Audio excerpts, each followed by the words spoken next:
தேசிய அளவிலான வாலிபால் போட்டி சென்னையில் இன்று தொடங்கியுள்ளது. வரும் 12ஆம் தேதி வரை நடைபெறவுள்ள இந்த போட்டி குறித்த கூடுதல் தகவல்களை செய்தியாளர் காயத்ரியிடம் கேட்கலாம். காயத்ரி, சொல்லுங்க, இந்த தேசிய அளவிலான வாலிபால் போட்டி எத்தனை அணிகள் பங்கேற்றிருக்கு? தேவபிரியன், அதாவது 36வது சப் ஜூனியருக்கான தேசிய அளவிலான வாலிபால் போட்டி சென்னை நேரு விளையாட்டு அரங்கத்தில் தற்போது நடைபெற்று வருகிறது. இதில் மொத்தமாக 50 அணிகள் பங்கேற்று விளையாடி வருகின்றனர்.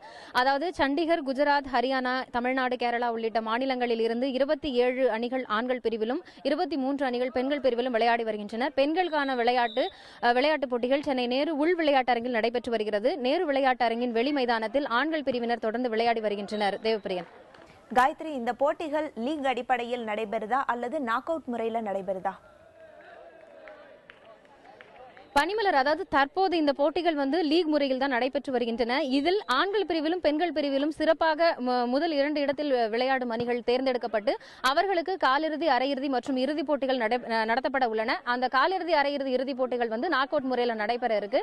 இந்த காலிறுதி போட்டியானது 10ஆம் தேதியும், அரையிறுதி 11ஆம் தேதியும் மற்றும் இறுதிப் போட்டியானது 12ஆம் தேதியும் நடைபெறுகிறது. தொடர்ந்து இந்த போட்டிக்கான துவக்க விழா இன்று மாலை நடைபெற உள்ளது. பனிமலர், காயத்ரி, உங்க தகவல்களுக்கு நன்றி.